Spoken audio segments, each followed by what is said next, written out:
इधर बीच में, चलो भाई, अब प्रेस वालों की बात तो मानना ही पड़ेगा। और मंच पर उपस्थित आपके लोकप्रिय सांसद, और झारखंड सरकार में जब हम मुख्यमंत्री थे तो हमारे साथी सहयोगी रहे, और झारखंड प्रदेश के पूर्व के अध्यक्ष भी रहे श्री PN सिंह जी, और आपके इस क्षेत्र से लोकप्रिय विधायक और झारखंड सरकार के पूर्व मंत्री श्री अमर कुमार भावरी जी, और इस पूरा छोटानागपुर के प्रभारी श्री गणेश मिश्रा जी, पार्टी के प्रवक्ता सरोज सिंह जी, और चास प्रखंड के प्रमुख श्रीमती बेला देवी जी, और चास प्रखंड के चंदन क्यारी प्रखंड के उप प्रमुख, क्या नाम लिखे? अच्छा, पद्मा देवी जी, अरे ऐसा थोड़ा ठीक से लिखा कर।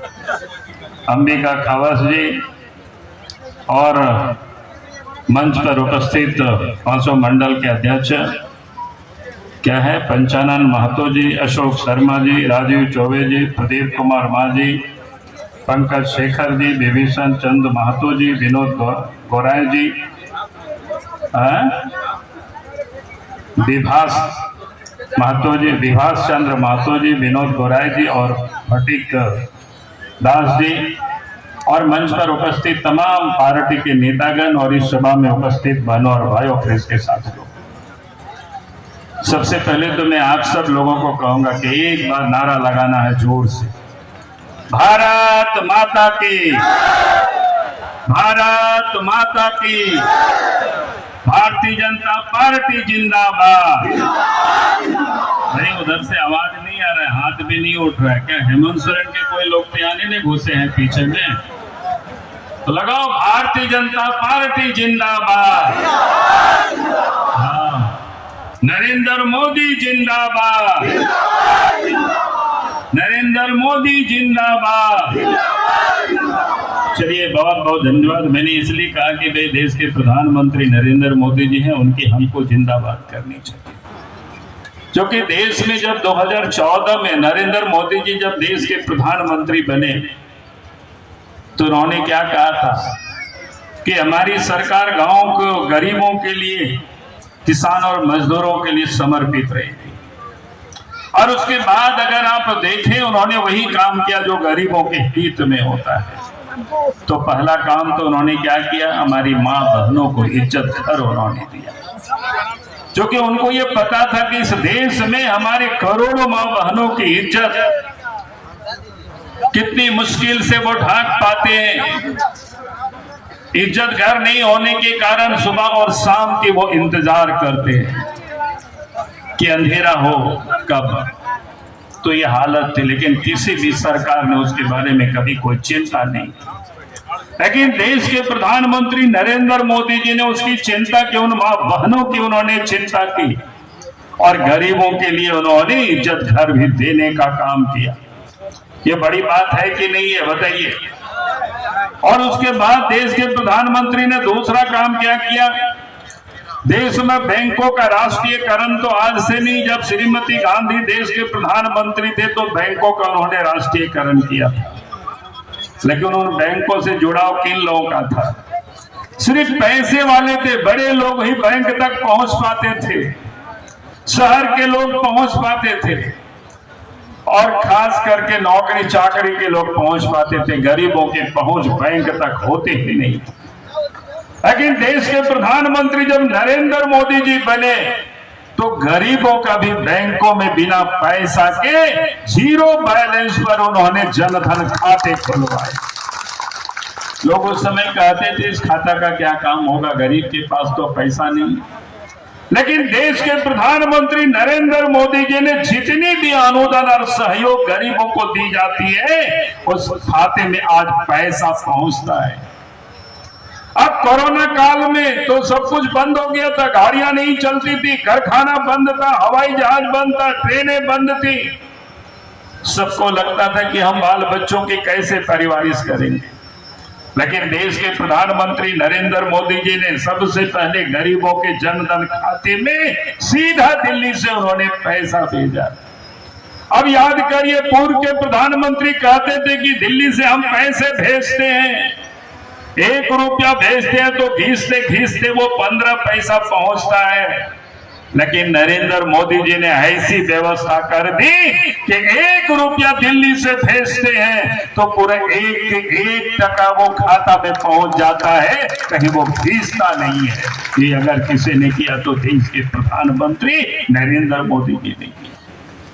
कोरोना काल में आप याद करिए कितनी कठिनता तकलीफ था, लगता था कि गरीब अपने बाल बच्चों को क्या खिलाएंगे, कैसे खाएंगे, सब कुछ बंद पड़ा हुआ था।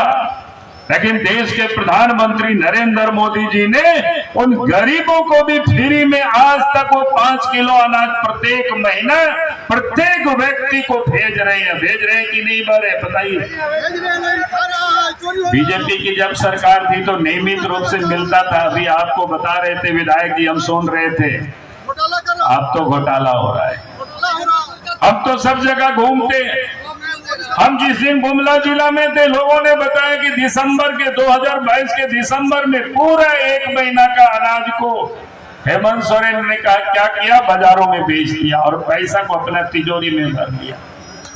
अब बताओ, देश के प्रधानमंत्री गरीबों की चिंता करते हैं, गरीबों के लिए अनाज भेजते हैं, लेकिन राज्य के जो मुख्यमंत्री हेमंत सोरेन जी है गरीबों के अनाज भी गरीबों के घरों तक नहीं पहुंचाते हैं, उसको भी बाजारों में वो बेच देते हैं। तो अब ऐसे मुख्यमंत्री को हटाना है कि नहीं हटाना, यही मैं कहने के लिए आया हूं। अब संकल्प लेना है आप सबको, यही संकल्प लेकर के यहाँ से जाना है भाई। जो गरीबों के अनाज तक को जो खा जाते हैं, फिर वैसे मुख्यमंत्री हेमंत सोरेन को झारखंड में कुर्सी पर बने रहने का कोई हक नहीं बनता है। यही कहने के लिए, यही निवेदन करने के लिए। और देश के प्रधानमंत्री ने हमारी माँ बहनों के लिए क्या क्या काम किया, कुछ मैं उदाहरण सिर्फ आपके सामने रख रहा हूँ।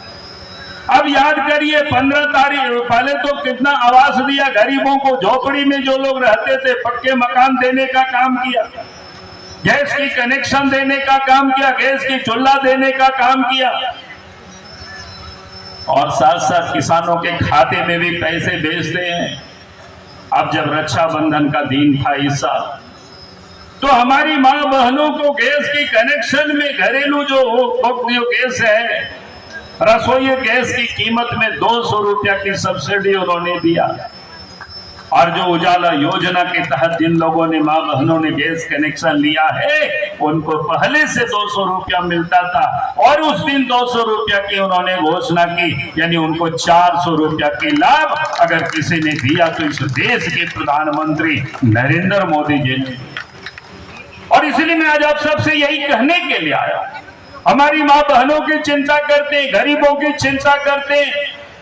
पहले गरीब बीमार होते थे, इलाज के अभाव में उन्हें मर जाते थे, लेकिन देश के प्रधानमंत्री ने कहा कि गरीब से गरीब व्यक्ति भी अच्छे अस्पतालों में इलाज करा सकते हैं, 5 लाख रुपया तक की वो इलाज करा सकते हैं।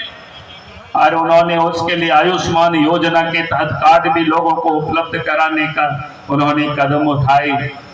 लेकिन आज अफसोस है कि इस राज्य के जो मुख्यमंत्री है उन्हीं गरीबों का चिंता नहीं। आज भी लाखों गरीबों के आयुष्मान कार्ड बना नहीं है, अस्पतालों में उसका लाभ मिलता नहीं है। राज्य के हेमंत सोरेन को इसकी चिंता करनी चाहिए थी। और उनके यहाँ अफसर पड़े हुए, लोग परेशान रहते हैं। हमने कहा कि जिस दिन बीजेपी के नेतृत्व में सरकार बनेगी, ब्लॉक के अफसर, जिला के अफसर वो दौड़ करके लोगों को आयुष्मान कार्ड घर में पहुंचा देंगे। उसके लिए किसी भी अफसरों के दरवाजा झारखंड की जनता को भटकना नहीं पड़ेगा। हम चाहते हैं वैसा शासन झारखंड में हो, ये बीजेपी भी कर सकती है। अब यही कहने के लिए आ रहा हूं, आखिर सरकारी कर्मचारियों को वेतन क्यों मिलता है? काम करने के लिए वेतन मिलता है, तो अगर ये भी काम लोग नहीं करेंगे तो कौन करेगा? आज तो हेमंत सोरेन की सरकार में आपको काम कराना तो ऑफिस के चक्कर लगाते रहो, दौड़ लगाते रहो, तब भी काम नहीं होता है। बात सही है कि नहीं बताइए? आपके यहाँ कोई आयुष्मान कार्ड देने के लिए कोई सरकार के कर्मचारी आए हैं क्या? कोई पदाधिकारी आए हैं क्या? नहीं आए हैं। लेकिन आप देखना 2024 में जब बीजेपी की सरकार बनेगी तो आपके घरों में अफसर आकर के आपको आयुष्मान कार्ड देंगे, उसके लिए आपको ऑफिस जाना नहीं पड़ेगा। ये मैं आज आपसे विश्वास दिला रहा हूं। यही मैं कहने के लिए आज आपके बीच में। देश के प्रधानमंत्री गरीबों की चिंता करते हैं, उन गरीब बीमारों की चिंता करते हैं, लेकिन झारखंड के मुख्यमंत्री को इसकी कोई फिक्र नहीं है।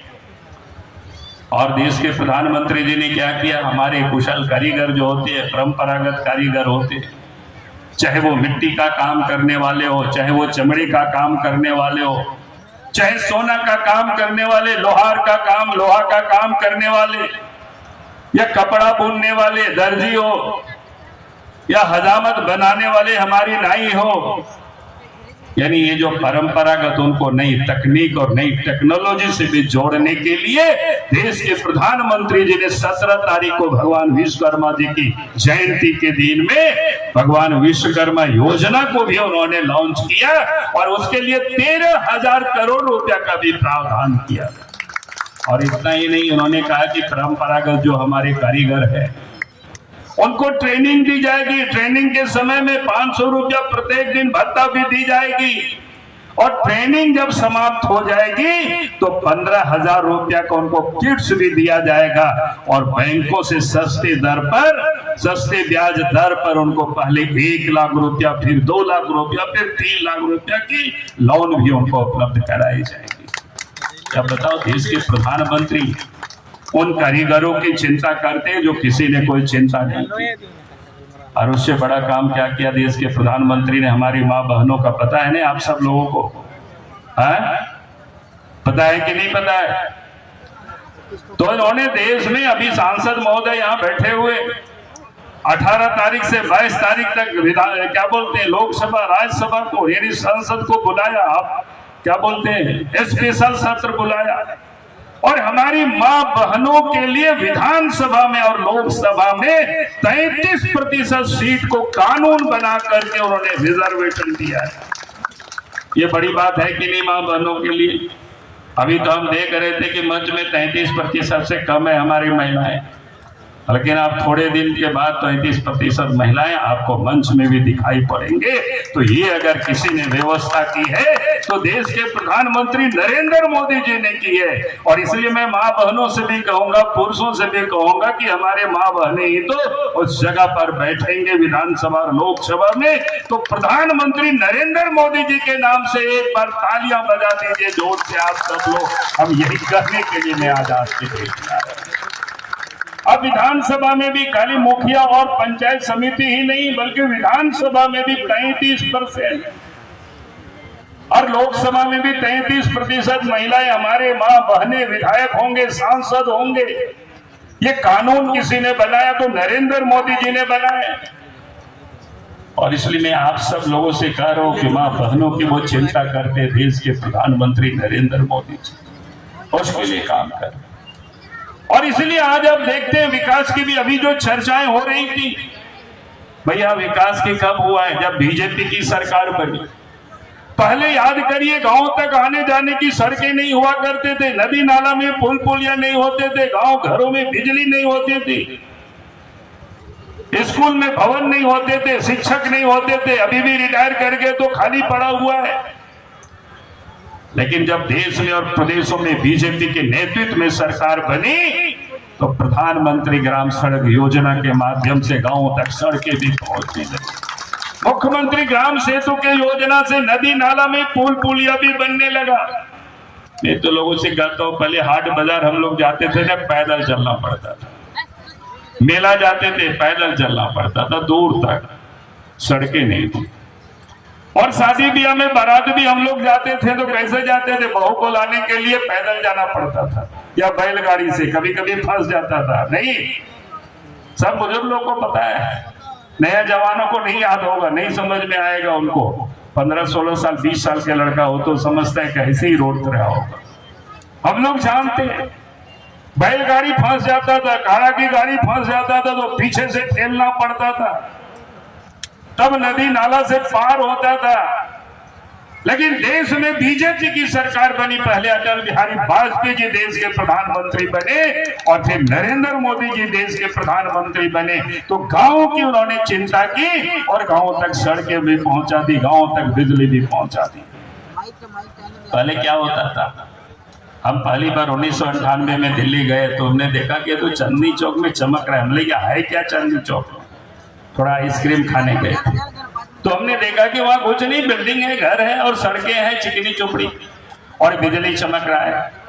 हमने कहा कि झारखंड में बीजेपी की सरकार बनेगी तो हर गांव को हम लोग चांदनी चौक बना देंगे और बिजली भी चमकेगी और सड़कें भी अच्छी होगी, और इन लोगों ने काम भी शुरू किया और आज आप उसका लाभ भी ले रहे हो। इसलिए मैंने कहा कि आप सबको, उस समय शिक्षक नहीं थे, शिक्षकों की बहाली हो गई ग्राम में, ग्राम सभा करके, क्या कहते हैं उसको, पारा शिक्षक।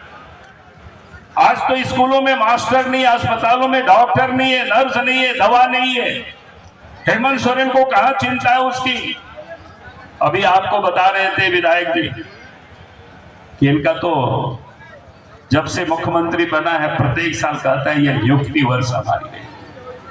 2020 पार हो गया, 2021 पार हो गया, 2022 पार हो गया, नियुक्ति वर्ष खत्म ही नहीं हो रहा है। अब 2023 भी समाप्त हो रहा है, नियुक्ति तो हो नहीं रही है, नियुक्ति हो भी नहीं रहा है। आप जरा बताइए भाई, ये कब नियुक्ति करेगा? क्योंकि इनको नियुक्ति करने की मंशा ही नहीं है, खाली गड़बड़ करते हैं, लोगों को ठगते हैं। हमने तो कहा है कि जिस दिन झारखंड में बीजेपी के नेतृत्व में सरकार बनेगी, 6 महीना के अंदर में आप देखेंगे स्कूल में मास्टर भी होंगे, अस्पतालों में डॉक्टर भी होंगे, ताकि लोगों को कोई तकलीफ नहीं हो। इसलिए भाई और बहनों, मैं आप सब लोगों से यही कहने के लिए आया। आज इस प्रदेश की क्या हालत है कानून व्यवस्था की? रोज चोरी, डकैती, हत्या, अपहरण, बहुत एटीएम